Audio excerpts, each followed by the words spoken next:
Steroids. What have you made of him? The cheat. Answer early. Is Jake Paul natural? No. I can say that with pretty certain confidence in that statement, mainly because, as you heard me mention, I know a lot of the people he trains with, and I have heard things. If I can test you randomly for performance enhancing the next 2 years, and I never got a response on that. Anthony Joshua has called out Jake Paul, hinting that Jake may not be competing clean and could be using performance enhancers. Joshua says none of that matters to him. He doesn't care how big or strong Jake tries to look. AJ insists his confidence is solid and his mindset is focused. He explains that he feels sharp, hungry, and completely prepared for the fight. In Joshua's view, his years of experience and strict discipline will be more than enough, no matter what Jake brings into the ring. Oh, Jake's small, so that makes me confident. Jake's this, so that makes me confident. I'm just focused on myself. I'm confident in myself. Jake could be 10 foot. I'm confident in myself. That's what I'm saying. It's not about how he is. I just really I've got a good team. I've been through ups and downs.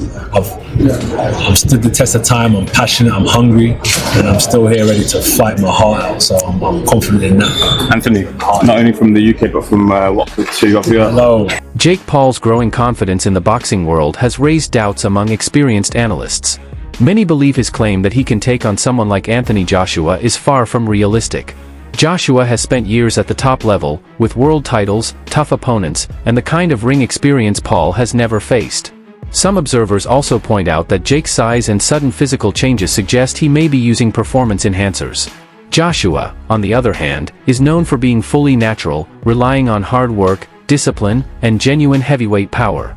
Because of this huge gap in experience and ability, fans and experts continue to question whether Jake is truly prepared for a challenge of this level. Jake Paul natural? No. I can say that with pretty certain confidence in that statement, mainly because, as you heard me mention, I know a lot of the people he trains with, and I have heard things. Now let's give Jake the benefit of the doubt, right? He's able to restrain from the peer pressure that everyone's putting on him to hop on these certain compounds. Then that would be cool to train natural, do what he needs to do. But the thing is, his body composition has changed so much, his explosiveness, his power, and yes, that comes with training and time. But I find it very, very suspicious that for some reason, whenever a drug test gets brought up, for instance, when Fury wanted that in the contract, Jake Paul turns them down. So you should think to yourself, it's probably because he's not natural. Now I want to make it clear, I don't care whether Jake Paul is natural or not. There's so many people that aren't natural that are in combat sports.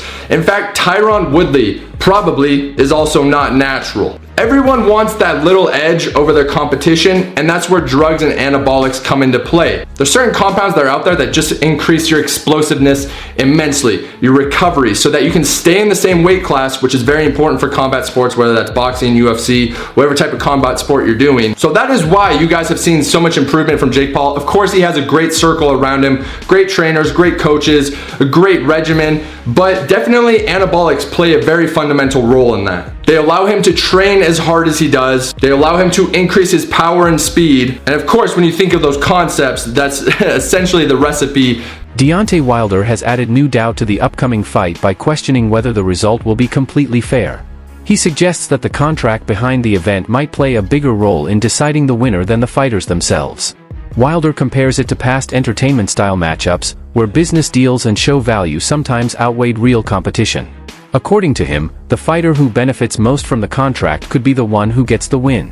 His comments have sparked fresh debate among fans, raising questions about whether Jake Paul's fast rise in boxing is driven more by promotional plans than by actual in-ring ability. Joshua, and they asked Deontay Wilder, who does he think will win the fight? And he said, whatever's in the contract for the person to win, that's who will win. And let me counterpunch. What Wilder is saying is what a lot of people are fearing, right? You know, the Jake Paul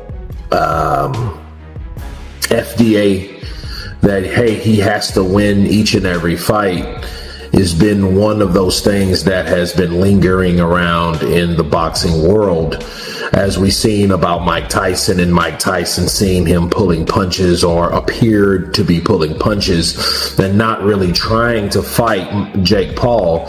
And I reminded people that it was an exhibition. And despite how it was billed and what Mike promised to do, I think none of those guys were just trying to hurt each other. You know, I think Jake Paul was actually just trying to, just share the ring with a legend. You know what I mean? To be honest, he made sure he won, sure, but, he didn't try to go out of his way to hurt Mike like he did